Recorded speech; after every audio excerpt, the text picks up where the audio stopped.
Hello అండి, welcome to Srilatha's kitchen అండి. ఈరోజు శ్రీలతాస్ కిచెన్లో మనం చూడబోయే ఇంట్రెస్టింగ్ హెల్దీ డెలీషియస్ రెసిపీ ఏంటంటే ర్యామ్ మ్యాంగో పచ్చడి అండి.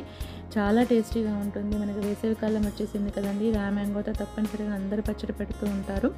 ఇలా నేను చేసే పద్ధతిలో ఒకసారి ట్రై చేసి చూడండి. ఎంతో సులభంగా పచ్చడిని ప్రిపేర్ చేసుకోవచ్చు. ఎక్కువ సమయం తీసుకోదు, మనకి చాలా సులభంగా ఉంటుంది పద్ధతి కూడా. ఈ ర్యామ్ మ్యాంగో పచ్చడి మనకు అన్నం, చపాతీ, రోటీ, పుల్కా అన్నిటిలోనికి చాలా బాగుంటుందండి.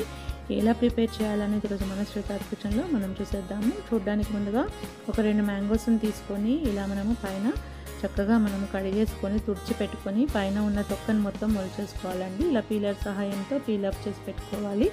ఇప్పుడు వీటిని గ్రేటర్తో మనం చక్కగా గ్రేట్ చేసుకోవాలండి. గ్రేట్ చేసేటప్పుడు పెద్ద హోల్స్ ఉన్న గ్రేటర్ సహాయంతో గ్రేట్ చేయండి. ఇలా పెద్ద హోల్స్ ఉన్న దాంతో గ్రేట్ చేసామంటే మనకి నిలువుగా వస్తుందన్నమాట. ఇలా నిలువుగా మనం గ్రేట్ చేసి పెట్టుకోవాలి. మొత్తం మ్యాంగోస్ అన్నిటిని కూడా ఇలా నిలువుగా గ్రేట్ చేసుకొని రెడీ చేసి పెట్టుకోవాలండి. ఇప్పుడు మన ఇంట్లో ఉన్న ఏదైనా ఒక కప్పును తీసుకొని ఈ తురుమును కొలుచుకోవాలి. ఈ కొలుచుకున్న దాన్ని కప్పుతోనే మొత్తం కూడా చివరి వరకు అన్నిటిని కూడా ఇంగ్రీడియంట్స్ని యూజ్ చేసుకోవాలి. ఇప్పుడు నేను ఇక్కడ మ్యాంగోని కొలుచుకుంటున్నాను. 2 కప్పుల వరకు మ్యాంగో తురుము అనేది వచ్చిందండి. ఒత్తి పెట్టి చూసుకోకూడదండి. పైన పెట్టి ఇలా కొలుచుకొని 2 కప్పుల వరకు తురుము వచ్చింది కదా, దీన్ని పక్కన పెట్టేసుకొని ఇప్పుడు దీనికి కావాల్సినటువంటి మనకి పొడిని రెడీ చేసుకున్నాము. 2 కప్పుల మ్యాంగో తురుముకి 1 టేబుల్ స్పూన్ వరకు మెంతులు, 2 టేబుల్ స్పూన్ల వరకు ఆవాలు, 1 టేబుల్ స్పూన్ వరకు జీలకర్రని యాడ్ చేసుకోండి. ఈ కొలతను పాటిస్తే మనకి చక్కగా పొడి అనేది రెడీ అవుతుంది. ఇలా మనం లైట్గా రోస్ట్ చేసుకోవాలండి. ఇవన్నీ కూడా లైట్గా రోస్ట్ చేసుకొని చల్లారిన తర్వాత ఈ మిక్సీ జార్లోకి వేసుకొని చక్కగా పౌడర్ చేసుకొని రెడీ చేసి పెట్టుకోవాలి. ఇప్పుడు పోపును రెడీ చేసుకుందామండి.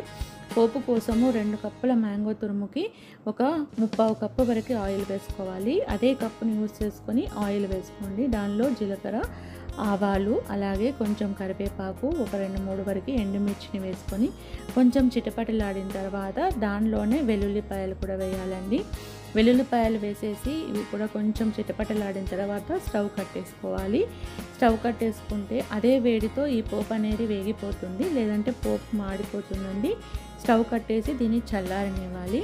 అది చల్లారేలోపు మనం ఇక్కడ మ్యాంగోకి ఉప్పు, కారం పట్టిద్దామండి. ఈ మ్యాంగో తురుముకి చిటికడంత టర్మరిక్, దాంట్లోనే 1/2 కప్పు వరకు కారం అండి. 2 కప్పులకి మనకి 1/2 కప్పు కారము, 1/4 కప్పు వరకు ఉప్పును యాడ్ చేసుకోవాలి. ఏ కప్పుతో కొలిచామో అదే కప్పుతో యాడ్ చేయండి. ముందుగానే మనం పౌడర్ చేసి పెట్టుకున్న జీలకర్ర, మెంతుల పౌడర్ కూడా యాడ్ చేసి ఈ పౌడర్ అన్నీ కూడా చక్కగా ఇలా కలిసేట్టుగా కలుపుకోవాలండి. మ్యాంగో తురుముకి ఇదంతా చక్కగా కలిసిపోయిన తర్వాత దీంట్లోకి మనం ముందుగా వేడి చేసుకున్న పోపు ఉంది కదా, ఆ పోపును మొత్తం చల్లారిన తర్వాత యాడ్ చేసుకోవాలి. ఇలా యాడ్ చేసుకుని చక్కగా కలుపుకోవాలండి. ఆయిల్ ముందుగా ఎక్కువ అనిపించిన తర్వాత ఆయిల్ ఏమి ఉండదండి. ఒక రోజుకి మనకు ఆయిల్ మొత్తం పీల్చేసుకుంటుంది. ఇలా అంతా పచ్చడిని కలుపుకొని ఇలాంటి గాజు కంటైనర్లో మనం స్టోర్ చేసుకోవాలండి, లేదా పచ్చడి జాడీలో అయినా స్టోర్ చేసుకోవచ్చు. ఈ పచ్చడి మనకి 1 మంత్ వరకు నిల్వ ఉంటుందండి. చాలా సింపుల్గా ప్రిపేర్ చేసుకోవచ్చు. ఈ ర్యామ్ మ్యాంగో పికిల్ మీకు తప్పకుండా నచ్చింది అనుకుంటాను. నచ్చినట్లయితే తప్పకుండా ట్రై చేసి చూడండి.